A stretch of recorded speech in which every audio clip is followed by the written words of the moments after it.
Yes, here I am once again making another YouTube video. This is Norval Central coming back at you with another YouTube video, and I really appreciate all the love and support on my last video that I had. I'm going to actually link that in this video today as well. And be sure to go ahead and hit that subscribe button, hit the like button. Let's go ahead and get straight into today's video.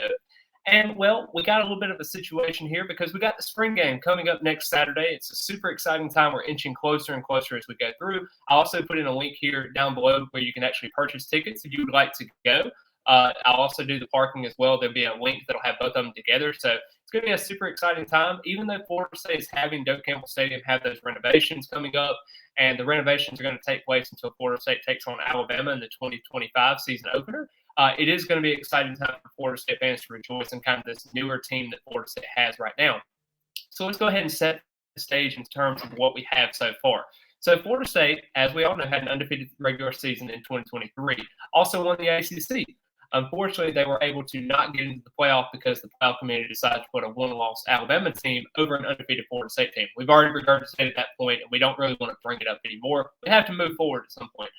But this team does bring in 38 scholarship newcomers, and this is a team that's filled with a lot of chip on their shoulder. They want to have this kind of leverage in terms of proving who they are as players. And let's go ahead and start off with the first player that I think is going to be one to watch out for, and that's CJ Uiagalelei. And that is because he is a quarterback. He is taking over the reins of Jordan Travis that was potentially there before. I know Brock Glenn is competing for the job as well, and Mike Norvell talked about after his Thursday practice that he had a non-football kind of injuries issue that's kind of coming up, but he should be better in the next week or so. So I'm not necessarily saying that DJ is going to be the starting quarterback, but I am saying that DJ has kind of got the inside track right now because of his experience, because of what he commands the offense. He has a stronger arm, and it's kind of what Mike Norvell wanted in his offense, a veteran to kind of bridge the gap between a guy like Brock Glenn, Luke Kromenhoek, and also Trevor Jackson as well. So there's kind of a mix where Florida State can have that veteran play while Brock Glenn and Kromenhoek, and also with Jackson, as well as Tremel Jones, if he does decide to come in the 25 class, can actually develop and grow. I think that's very important. Now, the biggest thing with DJ was his time during Clemson. Everybody saw how he was struggling a little bit here and there. He only had a 55% completion percentage, and he actually throws the ball very, very nicely downfield, but his intermediate to short passing is not great sometimes. And, you have to kind of compose yourself as a veteran quarterback. And I think Mike Norvell is going to put him in some great situations. Now, you look at what Mike Norvell's done in terms of the transfer portal. You brought in two receivers in terms of Malik Benson and Jalen Brown. Both of those guys are really, really fast and actually put a top on the defense at this point. You got a guy like Jalen Lucas, who's another fast, twitchy kind of athlete type of running back / receiver that you can actually be able to utilize. So Florida State's got guys. You got Destin Hills, who's out for the spring. Hopefully it's nothing more than just that. You got Hakeem Williams that's also really, really great. Kentrop Porter, which is going to be really, really good too. Ja'Kai Douglas, another example, a guy that just does it all. I think there's some weapons on this offense that DJ can kind of take advantage of, and I'm super excited to kind of see how he commands this offense as he continues to grow. Another guy I'm looking at is Marvin Jones Jr., a defensive end. We all know about with Jared Verse. He had 18 sacks the past 2 seasons. Coming from Albany, you really didn't know what to expect, but you knew he was highly recruited. You know a lot of teams were coming after him. And now you're kind of getting to the point now where, everybody thought that Jared Verse was just washed. The first couple of games he was getting double teamed and even triple teamed at some points. Florida State was really trying to figure out what they had. And him and Patrick Payton were actually very, very great in terms of kind of how they blossomed throughout the season. Jared Verse kind of found his niche, and there you go. I mean, he was a really dominant force for Florida State going forward on the defensive line. Biggest thing that Florida State's had to do over the last couple of years is have to replace the defensive ends. You look at Keir Thomas and Jermaine Johnson as well as Jared Verse. Now who's going to be that next step to step up? Now, I do know that Patrick Payton is fully progressing. He's gotten a little bit bigger. He's got up to about 254 now at this point. He looks really, really good in terms of just being able to solidify and be able to attack the point of attack there. But we need to make sure that Marvin Jones Jr. is a guy that can be able to contribute right away. And I'm not saying that he's going to be a 9-sack, 10-sack guy in the season, but I do think he's going to be a relatively good contributor to what this team brings to the table. You also got a guy like Byron Turner Jr., who's actually coming back from last season. Even though Gilbert Edmond is not going to be a guy that you're going to have to, rely on because he did enter the transfer portal and go back to South Carolina, you do got Lolo Aheo, which is going to be a very, very good factor for Florida State going forward there out of Oregon State. Now, I do think that he's going to be a factor as well. And I'm not really discounting the fact that he's going to do that, as well as Tommy Waldura-Ajayi as well. I think that's another guy that Florida State really likes at that position, but he's also trying to cross-train with defensive tackle.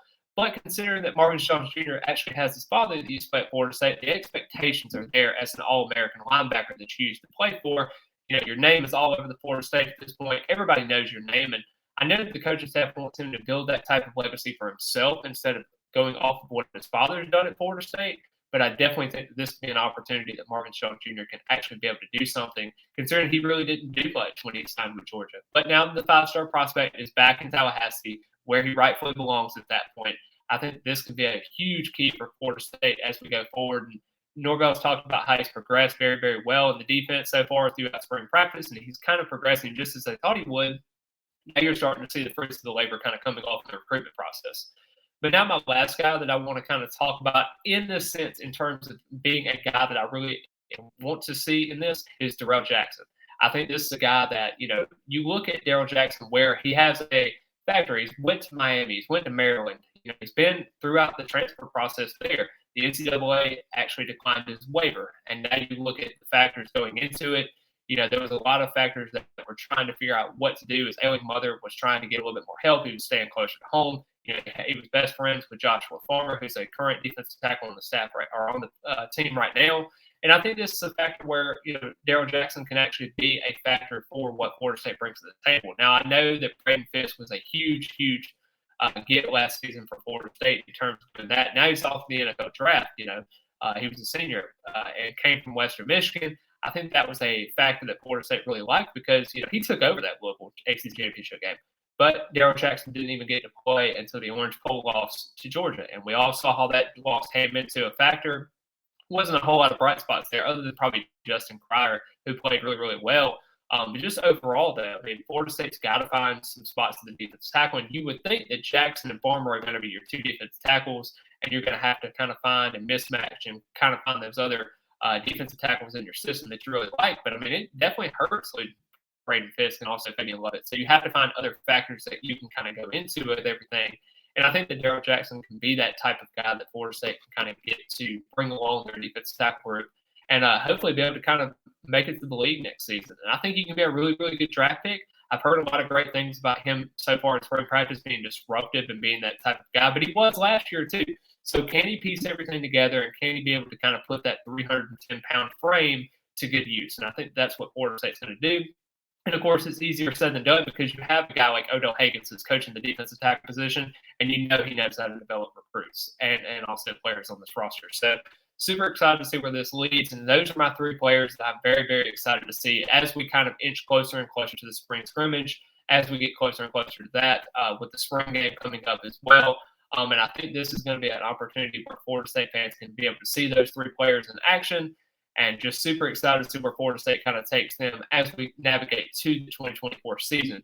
But if you have any thoughts, who are your top three players that you're looking for this season? Be sure to let me know in the comments below. Be sure to check out my other videos that I have on my channel. I'm going to try to get as much content out as I can as we're getting and inching closer and closer to the season. As we're getting closer to summer, I'm going to try to get some more recruiting updates as we go through here. It's just a lot to navigate through all my social media accounts as well. But if you look below the screen, you'll see where it has my Instagram and my Twitter account. I'm usually on those accounts most of the time. So if you ever need anything or have any questions about anything, you can always email me or text me on those platforms, and I'll definitely be able to get back to you as quickly as possible. But I really hope each and every one of you have a great rest of the day. And as always, go Noles.